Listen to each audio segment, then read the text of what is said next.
welcome to the Podcast Digest, the podcast dedicated to helping you find the best shows worthy of your subscription, as well as conversations with their creators. And now, your host, Dan Lizette. Welcome back to the Podcast Digest. My name's Dan Lizette. Thank you for taking the time once again to listen. On this week's show, I'm thrilled to be joined by one of those podcasts whom I've listened to week in and week out, long before the Podcast Digest was even a thing. If you've been a regular listener, you know that I'm a big fan of mobile technology, all of it, Apple, Android, phone, tablet. Sometime back, I found what I consider to be one of the best websites to go to for that information. That's Pocketnow.com. And then, not long after that, I found that they have a weekly podcast discussing all those things I'm a big fan of.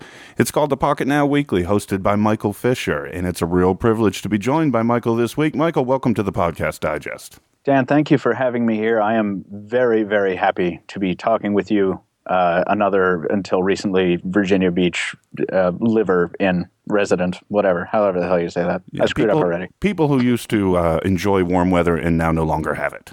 Yes. That's what I'm going to go with. Former mid-Atlantic expats. Yeah. There you go. It's great to be here. Thanks for having me. Well, Michael, for anybody who's not familiar with you or the website, those few people out there, tell us a little bit about your personal background, how you ended up in mobile tech, and about the many hats you wear at Pocketnow. It's fun, actually. It's kind of an unlikely story, as I imagine is sort of common for a lot of people in mobile tech, maybe not. But my background is in acting. I have a degree in theater, a degree in acting from Old Dominion University. I did that for about 10 years, with the time in school counted, and I made my living as a working actor for a while. I was fortunate enough to have a steady voiceover gig that carried me through many years of recording law books, essentially, for law students, and it was sweet. But I found that when I was coming home from whatever I was doing, rehearsal or shooting an industrial or a commercial or something, I would unwind by reading the tech sites, the big ones of the day being, of course, Engadget and CNET's been around forever, and phonescoop.com, which hasn't changed since then, by the way. I love it. It's like a time capsule, and they still kick out great stuff all the time. So I would read these sites as recreation because I grew up watching Star Trek and loved pocketable mobile gadgets that, eventually became real as time went on. And I would frequently say, I wish I could write for these sites, but I don't know if I'm qualified or not. I don't know, maybe I'll just keep it as recreation. And then one year, everything sort of turned on its head. I sort of needed a break from acting for a while. It was 2012, and I started submitting to mobile technology websites. And the only one that got back to me, the only one that even deigned to respond was Pocketnow. And I have been there ever since. And then since you arrived, you have gotten into just about every angle that, or every aspect that Pocketnow is involved in, and they're involved in a lot. Kind of give everybody the lay of the land of Pocketnow. That's true. Yeah, Pocketnow covers mobile technology, and for us that means smartphones, tablets, wearables, and that's about it. We've recently started branching out to kind of anything technological you can put in your pocket, but we're very early in that initiative. We're still very strongly smartphone and tablet and wearable oriented. All the stuff that, as I say on the podcast every week, you wished existed when you were a kid, if you were a kid when I was a kid. So that's what we cover. And it's been really fun to watch some of these product categories spring up. Certainly the tablet revolution started right before I came on board, but being there for the sort of dawn of wearables to have smartwatches become a thing. And right now I'm wearing my public transit pass on a ring on my finger. That it's awesome to watch that new thing blossom, even if it's off to kind of a slow start in with the wearable example. But it's been a lot of fun to be there for that. And you've got a lot of different ways of talking about that. You're, as you mentioned, a writer, but you're also very prolific in Pocketnow's YouTube videos as well, correct? That's correct. Yeah. When Pocketnow agreed to bring me on, before they did so, they requested some writing samples. I sent them those. They requested a video sample. I sent them I got the cheapest camcorder I could find at Best Buy. And I borrowed another camera from one of my actor friends and whipped up a very quick video. I had some YouTube experience building videos for my other YouTube channel, a channel called Rapid Nadion, which is totally different. And whipped up a video, and they were like, yeah, we're kind of into that, so keep making those. And despite the fact that video is nothing but a bottomless pit of time and money, and spent money, not earned money always. I continued doing it and continued enjoying it. So yeah, we just passed 900,000 subscribers. Actually, I should mention. Which is huge. I don't know where you guys were when I first started reading Pocketnow, added it to my YouTube subscription list, because I imagine my subscription list is probably similar to yours. It's just about every one of those tech outlets, I got your Dom and your Marquez and added you guys and all of those subscriptions. But so you've got the writing piece, you've got the video piece that you've contributed on, and then we've got what we're here to talk about, which is the weekly podcast as well. For those folks who are not listening to the Pocketnow Weekly, tell us a little bit about that show. Sure. It's sort of the most casual outlet we have. Our video format is very, very structured and this is an official newscast about the smartphones, and it's probably a little more serious than it needs to be. And then, the written stuff is totally different. The podcast is like, we kind of get to, I don't know, put our feet up a little bit. It's still very structured and whatever, but every week we sit down and we go through the news of smartphones, tablets, and wearables, and whatever else managed to make it into the rundown. And after which we have a couple segments that we go a little bit more in depth about one of those things. Maybe it's a new phone review that we just put up we want to talk more about. Maybe it's a press event we just attended, like a carrier has a press event where they announce some changes. We want to talk about that. Sometimes it's an interview with somebody from another site, and we're kind of actively cooking up new segments all the time. We end the whole thing with listener mail at the end, so the listeners and readers get their voice in, and they send in some awesome stuff. So it wouldn't be anywhere near as good a show if it weren't for the readers constantly writing in. Now, you were around for the launch, right? You were episode 1, correct? Yeah, I was the reason we started the show. Pocketnow had a podcast before I came on board, but it sort of fizzled after a number of episodes. And I was, part of the thing that I did when I was an actor was listen to the Engadget mobile podcast, and then that turned into the Vergecast, and I would listen to it, just a ton of tech podcasts, and that's what I really wanted to do. I wanted to do that more than I wanted to write. I wanted to do that more than I wanted to be on video. I wanted to host a tech podcast.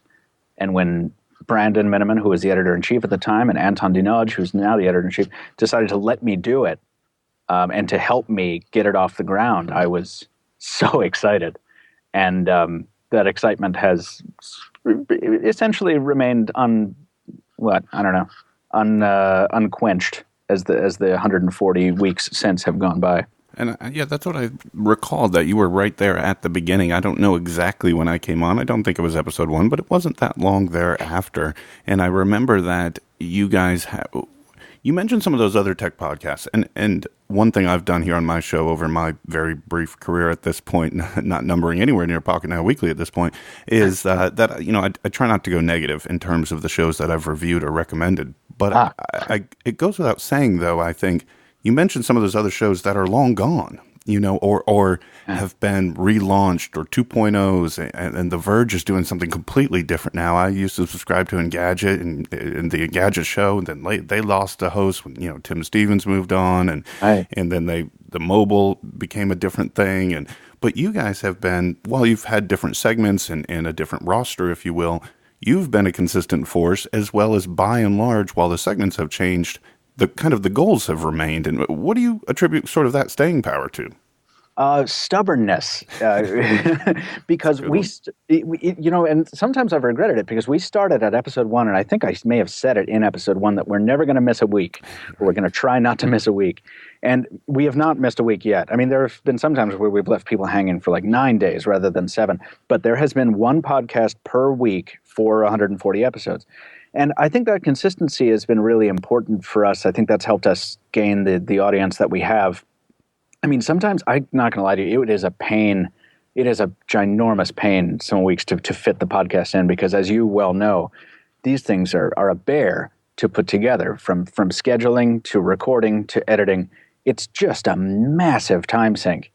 And so some weeks I really regret saying that we're never going to miss a week. But, everyone appreciates it. And I am reminded of that when sometimes, we'll hit day 8 on a week or something, and people will hit me on Twitter and say, hey, where's the podcast, man? Come on. And I'm always grateful for that because it reminds me there's always people listening, and I think that's the reason that people continue to listen is because we kick it out so often.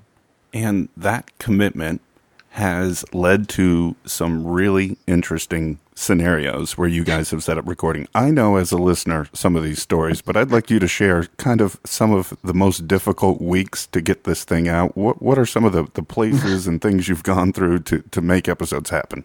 Well, probably the one that takes the cake is it was a Friday afternoon. I had just landed back in the United States from a press event in London. An OEM had brought us over there to get a pre-brief on one of their devices, smartphones. So I land. I didn't have any time in London to record the podcast, so I land in the United States. It's Friday afternoon. I'm waiting for a bus from the airport to another part of Long Island that I know won't have great internet access. I have maybe 35 minutes to record the show, or we're going to miss it. It's going to be our first missed week ever, and I refused to let that happen. So I ended up at the bus stop, which was literally on the sidewalk in front of a Hooters restaurant, which was closed at the time. So I end up on the outside patio of this Hooters on the sidewalk, standing amid these closed orange umbrellas and vaguely lascivious, double entendres written on the wall, with a Blue Yeti microphone in my face, a laptop on the railing in front of me, and a very tenuous wireless hotspot connection connecting me to our chief news editor in New Jersey. And I'm just like, okay, I don't have a script. I don't know if this connection will hold up. I don't even know if this is recording right, but let's just press the button and see if it works.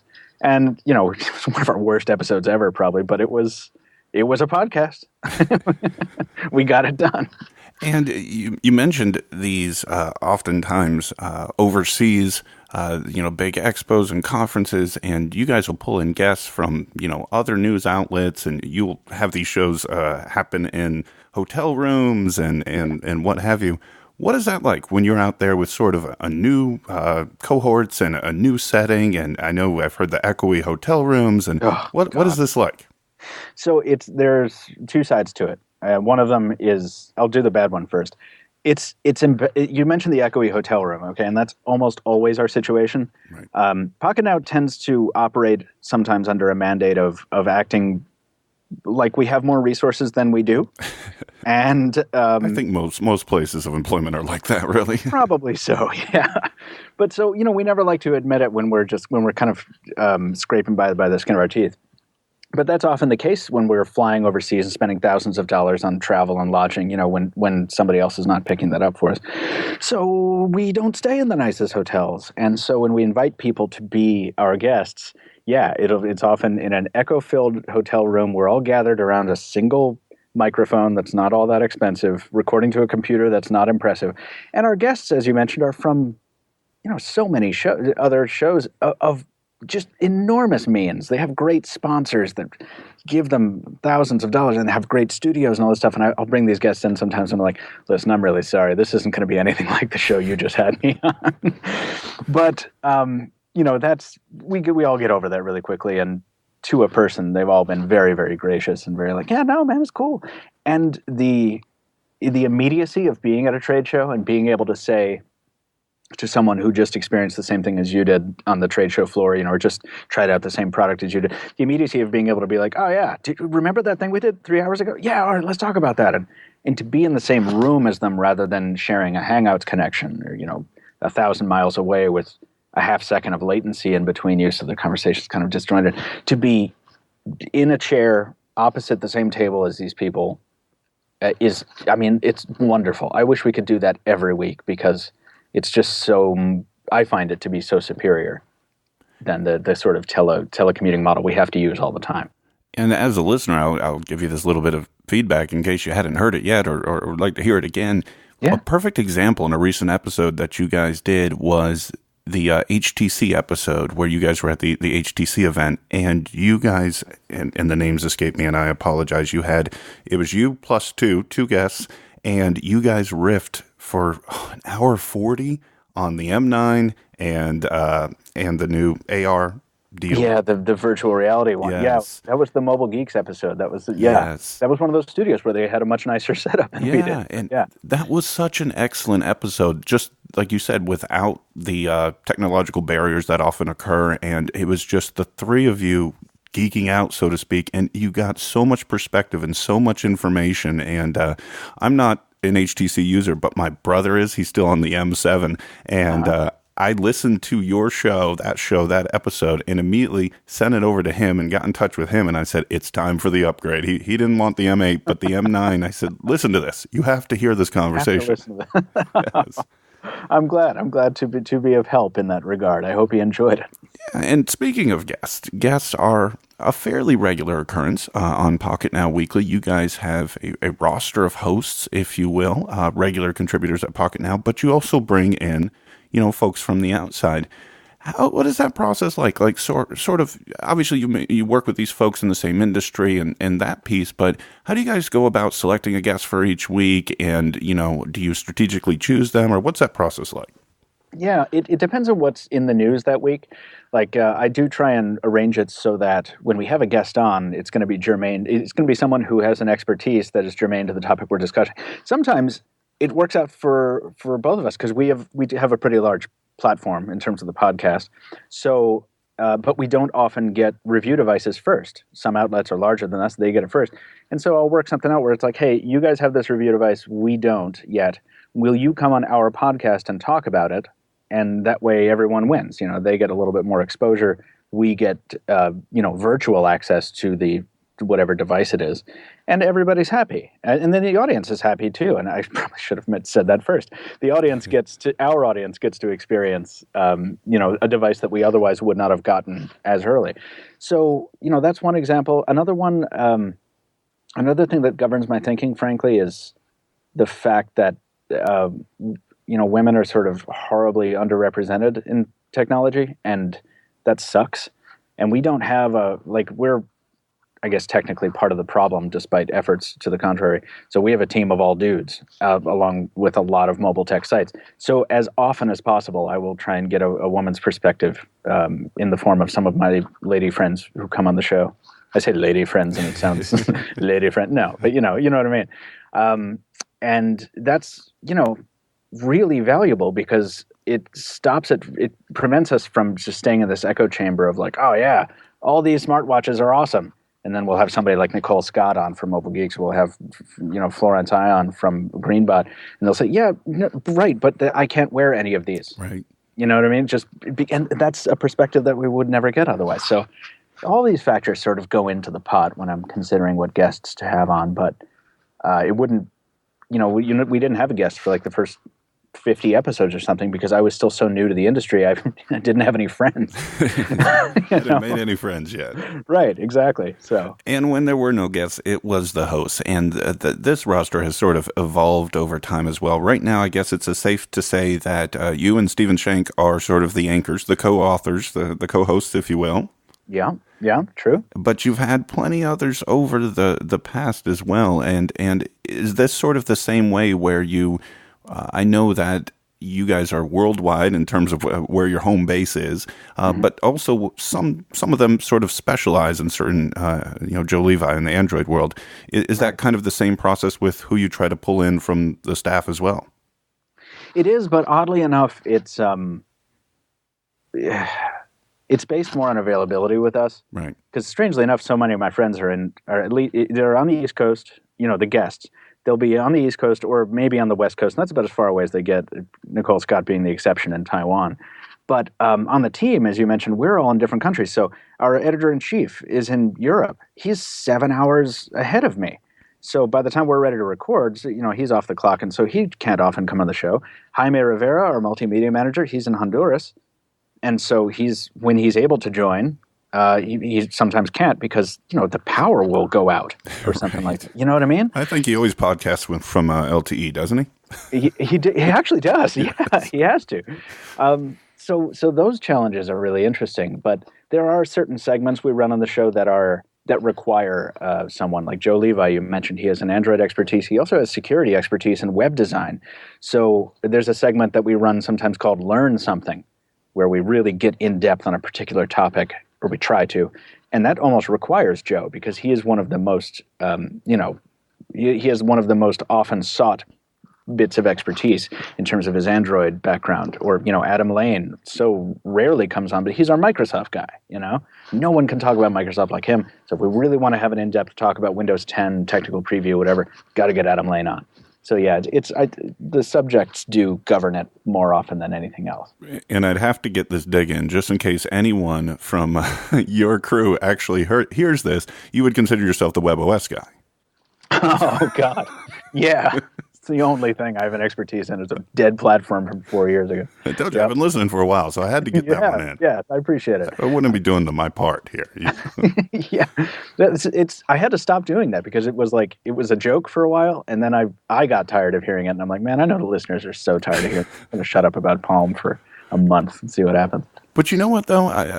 I would actually argue that the WebOS meme, if you will, the every week component to it, if you will, these are sort of the things that kind of keep people coming back in a sense, I would think. I mean, obviously there are much bigger, more important reasons why people would listen, but right. That's kind of like that Easter egg payoff, on somebody in a, if they're a big comic book fan or a movie sort of franchise fan, that, I'm a big Quentin Tarantino fan. So when I watch a Tarantino movie, there are little nuances I can pick out that others may not be able to appreciate. People who listen to Pocketnow Weekly every single week, when those things come up or are referenced, that's the Easter egg payoff for those guys. Yeah, I feel, I listen to a lot of podcasts, and so I get the Easter egg thing, and I totally agree with you.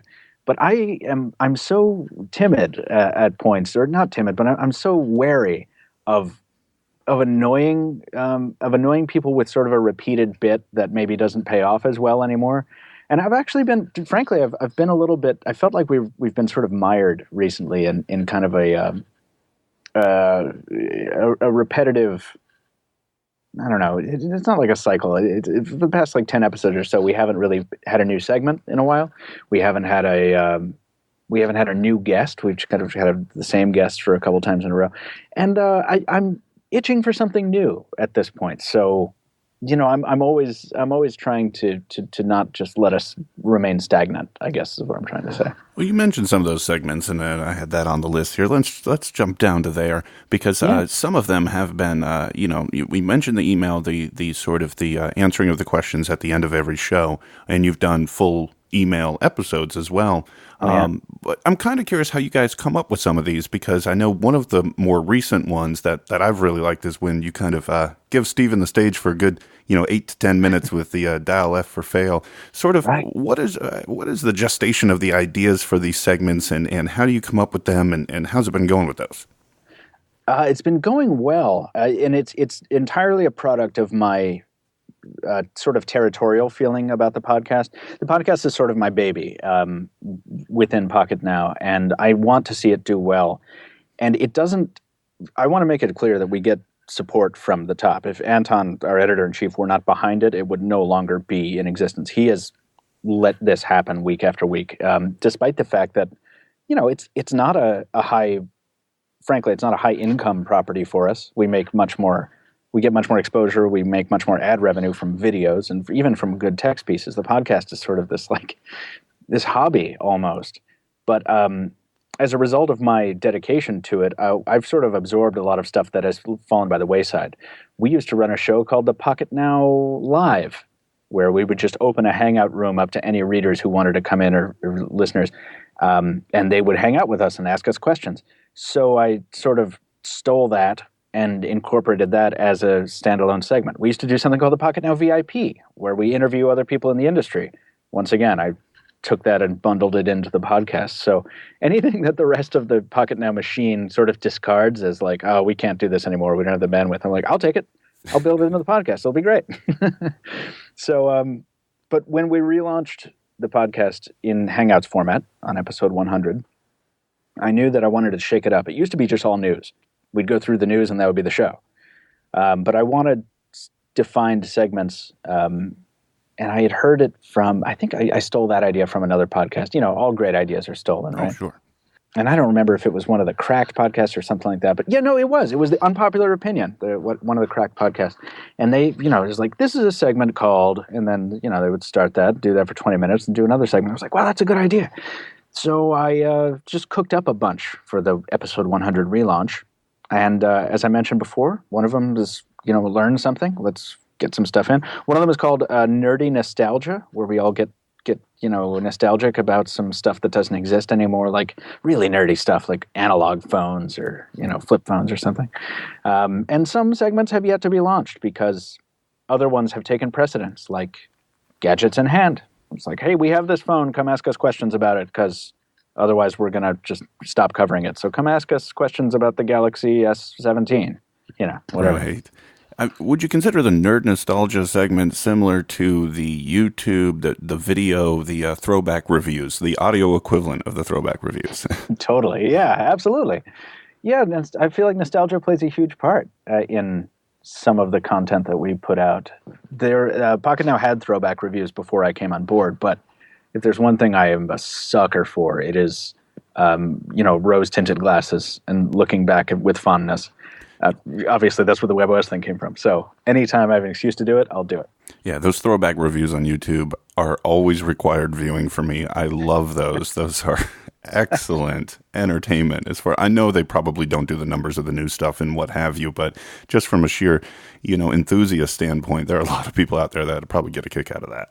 There are indeed. I actually look at the metrics on them every so often just to see if they're still worth doing. And, they hang in there. I mean, there are a lot of people who watch those, and every time we do them, the comments are always like, you guys have to do more of these. Believe me, I would love to, but every time we do it, we got to buy a really old device, and sometimes that's expensive. Yeah. Well, my thought is the longer you guys are around, the devices from 2, 3, 4 years ago will just be old, and then 10 years from now you can pull them out again. That's the beauty of it. It's like a self-replicating cycle of like, okay, if all else fails, we have this content. We've always got something in our pocket in terms of throwback. Yeah, and nobody ever, gets rid of anything or throws anything away. I mean, I think you guys just ship it around, right? Isn't that the constant thing? It's exactly right, yeah. It's just being shipped from one location to another. I don't know. I'd love to see a percentage representation of how many podcasts you receive a FedEx or UPS delivery during. Oh, man. Oh, that's always the most exciting. And it doesn't happen anymore for me because I no longer record from my office. Right. I record from somewhere else. So I don't get the FedEx buzz and the excited run to the door and let's see what he brought. Live unboxing, unscheduled, Segue. All yeah. right. You just mentioned that you used to be, I guess, where you are right now with the at-home studio, and now you are in a different location. Tell folks about that transition. Yeah, there's a couple locations. So we have a Pocketnow. Yeah, I work from home sometimes. We also have a Pocketnow location elsewhere in Boston. And then we've got the new location. So I don't know how many episodes ago it was, but I was on Twitter, and someone just showed up randomly out of Twitter and engaged me in some kind of innocuous conversation that I don't even remember. And then he said, all right, well, now that we're done talking about that, come see me at WERS sometime. I was like, oh, you're in Boston? Who are you? And that turned out to be Jules Wong, who is now our podcast producer, who is a college student at Emerson College here in Boston, a college that I know very well. I've had a lot of friends that have gone there. And he works for the radio station. And he offered to come on board as sort of an intern to sort of learn the ropes of everything from, video editing to, he knew how to do video editing, but how to work his skills, he's a journalism student, into a tech blog because he's interested in mobile technology. So I was like, yeah, I mean, let's do this. I don't want to, I made it clear. I was like, I don't want to, everyone says like internship and puts massive air quotes around it and it's like free labor. So I don't want to do that. Let's work out something where we can bring you on board at some point in the future, which we're still working on doing. But anyway, he invited us to record from the studios at WERS and the ETIN network at Emerson College. We do not broadcast on FM. The podcast is far too niche for the public airwaves, and I think that would be sticky anyway. But we use their equipment. We use their facilities. We give them a shout-out in every episode, and it's so much fun. It's stupid fun. Even if you work from home a lot. Dan, do you work from home? No, I wish I could. Yeah, right. So you've got the day. But you're able to get out of the house every day, Yes. interact with humanity, right? That's true. You get into some of these spans if you're in our business, where you don't leave home for days at a time, and when you do, you're like, oh, right, there are other humans, and there are rules to interacting, and I need to put some clothes on, and all that stuff. So the opportunity I have to get out of the house every Friday, or out of the Pocketnow office every Friday, and go to a studio and have my producer in the same room as me, giving me hand signals for countdown times, queuing up stuff right in front of my face. I can turn off the mic, talk to him real quick, jump back in. It's just awesome. And the fact that Emerson lets us do that is also 100% awesome. I don't know how much longer the relationship will last, but it's been extremely cool. And since Jules has come on board, he has been a driving force in making the podcast easier to produce. He now edits it together. He does our live video stream that we have when we do the Hangouts version. I mean, it's insane. I just adore the guy. Prior to Jules, were you doing all the editing yourself, Michael? Yeah. That's fun. That's right. I was throwing the thing together from a Skype recorded, record file, dropping it into GarageBand to do the music and effects, and yeah, it would just take. It takes forever. Speaking of Jules, and I just harken back to something else I said before, and I'm getting the impression that you guys are probably not doing this on purpose, but I don't know that I've ever heard Jules talk on the podcast. I think there was maybe one outtake where we heard him, but maybe not. But what's interesting about that, and I have no idea if you listen to this show, but I know that probably millions of people do, stuff you should know. Oh, God, yes. Jerry you're talking about. Jerry, yes. That's what Jules reminds me of, because with the Jerry, who's their producer, nobody even knew for so long if it was even a man or a woman, and you never hear Jerry on the podcast. Yep. Jules is kind of your Jerry, I think. Yeah, I think you're right. And Jules has spoken on a couple episodes, but it is certainly rare. It only happens generally when things get catastrophic, as they did a number of weeks ago when I had to run out of the ERS studio so that my phone would get reception so that I could get a verification text so I could get back into the system we were using to podcast. So while I was out of the studio, Jules kind of hopped onto his own camera, and it was decidedly hilarious. The unscripted stuff. Yeah. Going back, you mentioned episode 100 switching to Hangouts. I remember that transition, and I also remember it being a mess. Yeah. And I'm wondering, because a lot of my audience is other podcasters. I know that because when I do reviews and recommendations of podcasts, a lot of them are asking me to do that for their show. Sure. For anyone that's considering that, what would you say? Considering the switch to Hangouts? Yeah. I can't lie. It almost sank us. We went from episode 100 to 110. So we did 10 weeks of kind of the worst podcasting I'd ever done, because it was not reliable. The added difficulties of video impose significant bandwidth, penalties. You have to have a really high-speed connection to do it. And even if you do everything right, Google will do something. It'll change the UI every week, or it'll just screw up. And so for those first 10 weeks, it was just terrible. And the audio quality was terrible, too, because we were recording, we were just using the Hangouts audio feed. And that was awful, when we would put out the audio-only version later on. So, but then a number of things happened. I decided to stick with it because Hangouts does afford you a lot of opportunities that you don't get if you're using another solution. Like, it lets listeners who are listening live submit questions that you can answer right there and right then. It provides video capability, so if you have somebody as awesome as Jules, you can have an entire channel on the Hangout dedicated to running a video feed where you can put up anything you want related to what you're talking about. And it does all this for free, you know what I mean? So right. It's a great tool when it works right, and thankfully it started working right, because I was saying that, God, we got so many complaints. The commenters hated it, the listeners hated it, everybody hated it when we did that switch. But I knew if we stuck with it, and if Hangouts got better, it would work out.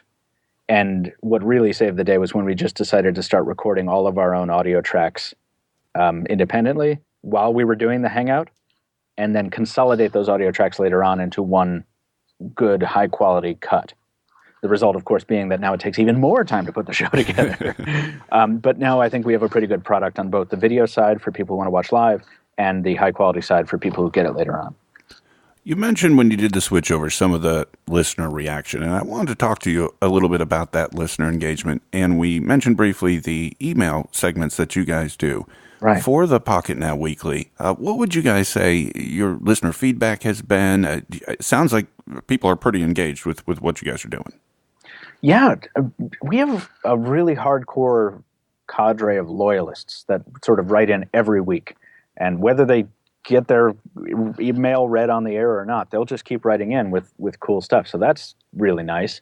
We have kind of the stalwarts in the Q&A section who watch live every week too. It's sort of my favorite thing when people say where they're listening from, because I think in our modern internet age, it can be, it's already really ho-hum. So it's like, oh, where are you listening from? Okay, New Zealand. All right, well, that's cool, I guess.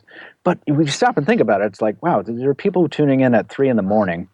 in a country that I've never been to and probably will never go to listen to what we have to say. And I just, that blows my mind. And I would be annoyed if it ever stopped blowing my mind, because I feel like I don't want to get that jaded. So we have a great listener base, but it's amazing how many people don't, they just want to listen, because we have a sizable listening audience, according to the analytics, and maybe only the barest, like 1 or 2% of them ever write in, and all the rest are just content to listen every week and I love that. I find it funny, but I love that. Like, hey, write in. Right. Well, and you guys have received, and I'm going to try to test my memory here. It was end of 2013, early 2014. Didn't you guys receive recognition for the show? Was it a Stitcher Award? It was. Yes. Yeah, I'm looking at it right now. It's in my booth with me. Yeah, the 2013 Stitcher Award, Best Technology Podcast. I remember that one, and that was the reason I bring that up, was kind of maybe the best example, one of the best examples of kind of your listeners mobilizing, because you guys beat a lot of big names in that category, if I remember. Huge names. We beat some names that I mentioned before that I had listened to 4 years before I even got into this field.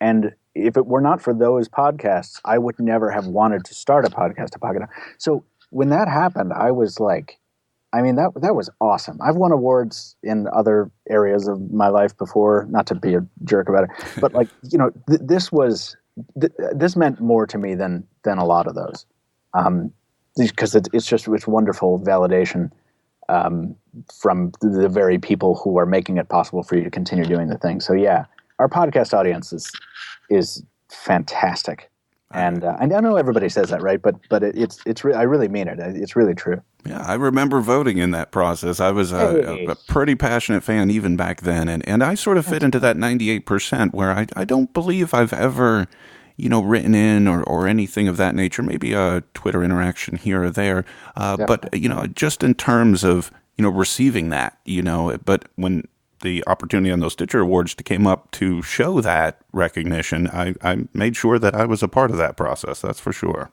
Well, thanks a lot, man. I really, really appreciate it, obviously. But I think we've said it. I think this is like the 3 episodes after we got that award, I would mention it again and say oh, thanks everybody. I think it should be just tagged right on the bottom of the album art that shows up in the podcast player. Yeah. Maybe now in 2015 it's not as much, but still, I thought that was an excellent award, and I was very happy you guys had received that, because I enjoy every weekend. I'm a hardcore podcast listener, and 8 to 10 hours a day. I'm fortunate to have a day job where my iPhone sits right next to me on speaker pretty much all day long, and I know that at some point during the weekend I'm going to get to Pocketnow, and it's been that way, like you said, for 140 plus episodes, and I think you guys are doing excellent work over there. Thank you, man. I can't thank you enough for the continued listening. We really appreciate it. And I'm really glad to add your show to my feed as well, because I'm always looking for new shows. As you know how it is. It's like an addiction. Oh, I can blow up your subscription list, that for sure. I'm getting pretty famous at this point. People are starting to check in with me regularly and ask me where my subscription count is, and I have to keep culling it back. I'm living over 90 show subscriptions right now, so Wow. it's ridiculous. It's not even feasible to maintain, but I do what I can. It's sad when one of those shows goes off the air, too, because I don't often remove it from the list just because I'm doing other stuff. So I'll have this dead show in my feed for 6 months at a time. Yep. Every time I pass it, I'm like, oh, come back. You're like, wait, I haven't seen one of those in a while. Oh, that was 6 months. Oh, that's right. Yeah. Not so good. Another question for you, Michael, on the listener reaction, because you guys allude to, and anyone, maybe especially in mobile technology, that's a reader, that's a YouTube viewer, has seen what commenters can do with the passion that so many of these readers and listeners have is ridiculous. There's so much, warring between factions going on between, be it Apple and Android or whatever the case may be. Most definitely. That plays itself out in the comment section and this, that, and the other. I'm curious sort of that reception that you guys have received in those type of comments versus the podcast. How much of that has made its way over to the podcast listening audience? Do those same type of things come back in feedback for the show as well? No, I tend to find the podcast audience much more civilized. And I'm not just saying that to suck up to our podcast audience, but I mean, even on the YouTube installation of each weekly show, and YouTube being, of course, the well-known, trash trough of internet commenting, the tone is much more civilized than it is anywhere else on our video channel or on the site. Part of that, I have to admit, is just a function of the reality of the fact that the podcast has a much smaller audience than, say, iPhone 6 review video would. But I don't know. I think there's something about the character of people who come back to listen to a show every week or have done so for a year or more. Maybe they feel like they know us a little bit better. We certainly know some of them a lot. I mean, like I said, there are people who show up in the listener mailbag every week. So maybe it's a function of that. Maybe it's just a slight sense of family. I don't know. I don't know what the reason is. And that's something I wanted to ask you about it. Yeah. And maybe you're familiar with the story. Maybe you weren't. And I don't necessarily want to talk about the tech angle of this. You do enough of that regularly. But I'm sure you're familiar with Marco Arment. He's obviously a co-host on a huge tech-based podcast, Accidental Tech's podcast, ATP. And he also has a blog. And he had an experience several weeks back where on his blog, in the written form, he was fairly critical of the status of Apple software. But, and for some reason, it got picked up almost virally, and it went crazy, and he was lambasted in so many different mediums. But he was kind of taken aback by that because he had been expressing these views for so long in his podcast. I'm kind of curious because I think it's related to what you were just talking about in terms of, there's somebody who has expressed things on a podcast, but as soon as it ends up in a written form, it becomes a completely different animal. Have you guys seen a lot of that in Pocketnow as well? Absolutely. And I think it is, once again, a symptom of just different audience sizes. Unless you have one of the world's biggest podcasts, your podcast audience is probably not going to be close to what you get on your website or your YouTube page.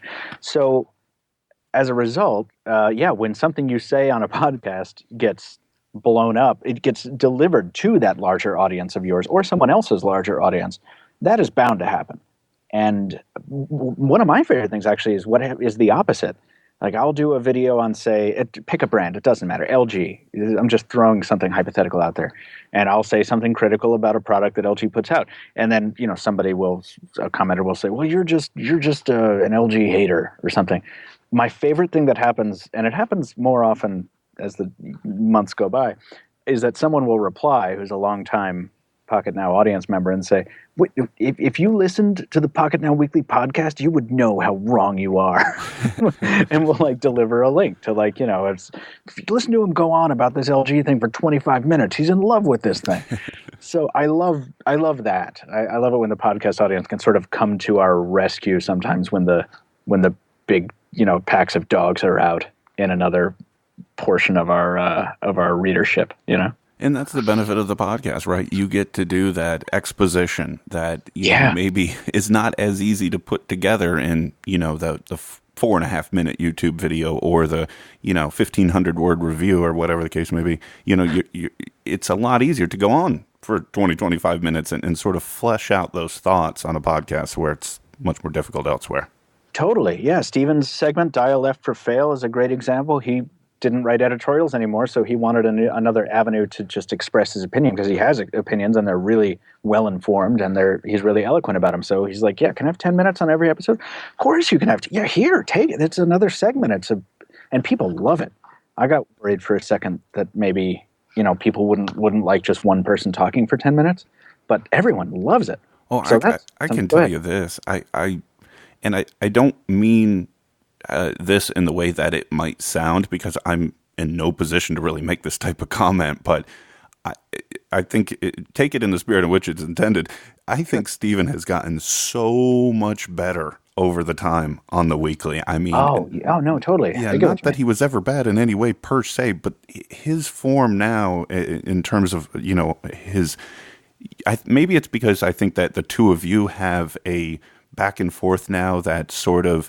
I used to think you and Taylor had that way back when, sure. And I think that's redeveloped now with Steven, and I couldn't imagine the show now without him on it. I know. I completely agree. And thank you for saying it too, because it's nice to have that external, validation. But yeah, I mean, Taylor's a good example. Taylor and I had great chemistry. Taylor left, and I felt a substantial loss, because, that banter is an important part of the fuel of a lot of good podcasts, right? So when that went away, and I knew I loved podcasting with Steven already, but I was like, I don't know if this is going to work out. Let's see how it goes. And thankfully it has. So, yeah. Absolutely. Nice. I think so. One other thing I wanted to touch on with you before we kind of move to our outro section, if you will, Michael. Sure. It came up when you talked about, sort of episode 100 and some of the changes that came up. Not necessarily about the decision to do it, but I'm interested on what the listener reaction was when you guys decided to start allowing the language. What was the reception to that? Yeah, so why did we do that? I think because you guys got sick of editing it out. I think, yes, by and large. yeah, it did add some edit time, but I think it was also as a result of changing to the live format. Before episode 100, we had recorded just among ourselves. We had no live audience, and so we could do whatever we wanted to the edit. But when we transitioned to a live show, I knew there was going to be stuff that we couldn't edit out, so I didn't want to be in a situation where we would find ourselves saying something really awful and then not be able to take it back, because once it's out there, it's instant, on the YouTube side. So we made that change. We saved some edit time, and I think we sort of justified it by saying, hey, we're all friggin' adults here, and that's not true of our entire audience, but I grew up listening to some raunchy stuff on, late night radio or whatever. Everyone can probably deal with the occasional S-bomb or F-bomb. And then the listeners, I didn't know what they were going to say. I think we had maybe one negative comment, though, and everyone else was sort of like, finally. Yeah, you know what I mean? But it was surprising how receptive everyone was to it. Some people were really militant about it, too. They were like, God, took you 100 episodes to grow up? Well, I think you guys did it right? You didn't go from, rated G to rated R. It's PG-13 by and large. It's there, but you don't have a guest, and of course you and Steven don't, but, no guest or host or anything is in here, and it's like every other word. That's not there. So it's just there more as a flavor or for emphasis, and I think it's being used right as far as I'm concerned. Thank you. I appreciate it. And I don't. By the way, I don't want to cast aspersions. Anyone who wants to keep editing and deliver, that's totally fine. And it was something we just decided to do, and the audience went with us on it. And I'm thankful that they did, because it does make our lives a little bit easier. I think it makes sense. So we've talked a lot about the evolution of the Pocketnow Weekly, kind of where you guys started and where you sit today. Any future plans? Maybe some potential changes that you're looking at with the show, other than obviously we're not going to change the weekly component, right? Right. Although, as I said, I mean, there was a time not too long ago, it was a couple of weeks ago, where I was like, man, if we just made this thing bi-weekly, it'd make my life a lot easier.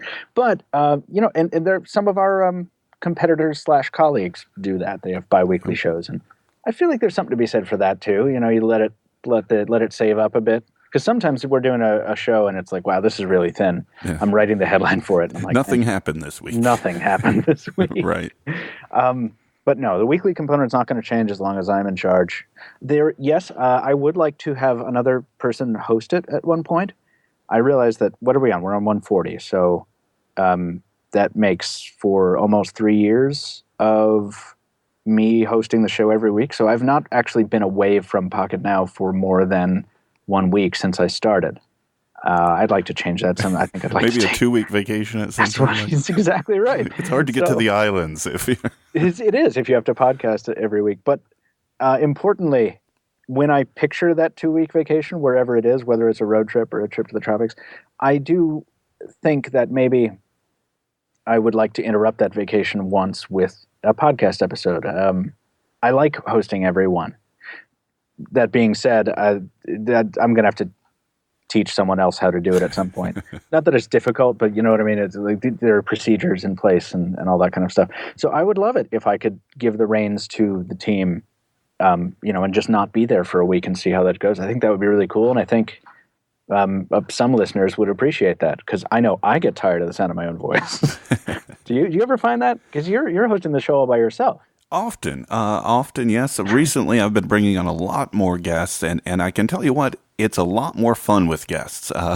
Amen. When it was just me by myself, I was writing 3 to 4 page scripts for a 20-minute episode, and it was a lot more work by myself as opposed to talking to great folks like yourself, Michael.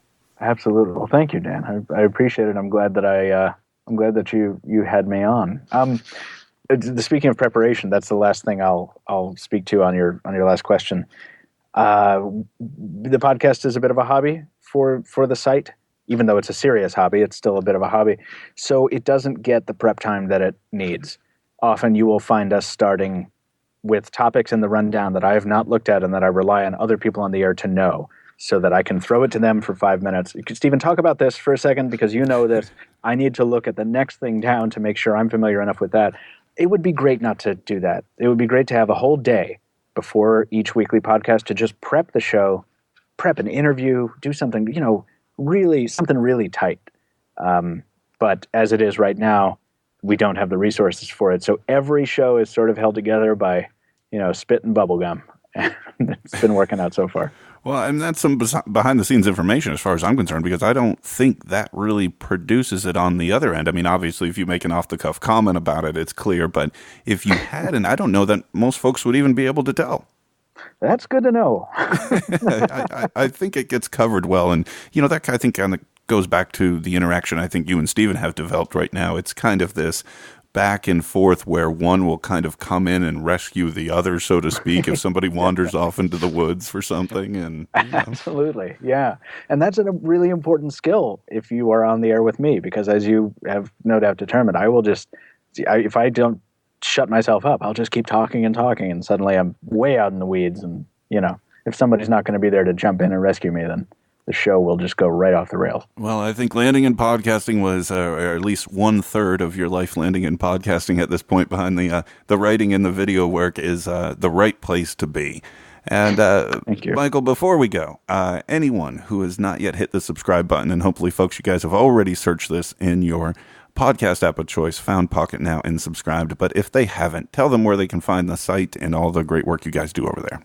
Absolutely. We don't have vanity URLs, or we have long vanity URLs at Pocketnow. So if you go to pocketnow.com, Pocket and Now, just together, pocketnow.com, there is a podcast link at the top of the homepage. It's like next to reviews, and you just click on that, and that has all the podcasts. It shows up every single week as a YouTube-based hangout on air, where you can join. It's usually Friday afternoons, middle of the day in the afternoon, where you can join live, or if you want the high quality version with all the sound effects and all the magical editing work that Jules Wong does, plus the outtakes, which are usually pretty hilarious, you can find that. But those are posted to all the usual places: iTunes, Xbox Music, Stitcher, Pocket Casts, and we certainly invite reviews if anyone is in the mood to leave them.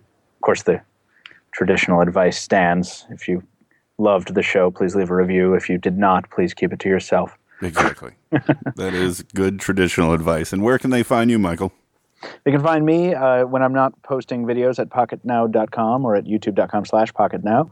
/pocketnowvideo, sorry. I'm on Twitter at Captain2Phones. That's Captain, the number 2 phones.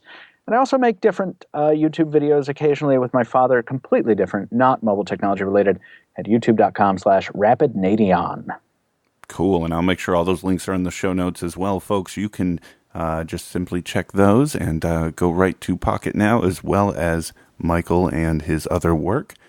Michael Fisher from Pocketnow Weekly, thank you so much for joining me. Dan, thank you for having me on. This was a blast, and I'm looking forward to listening to this and every other interview you do from here on out, because really, this was awesome, and I thank you for the opportunity. Well, folks, and I thank you for listening, and thanks for listening to the Podcast Digest. My name is Dan Lizette, and I'll talk to you guys again next week. Thank you for listening to the Podcast Digest.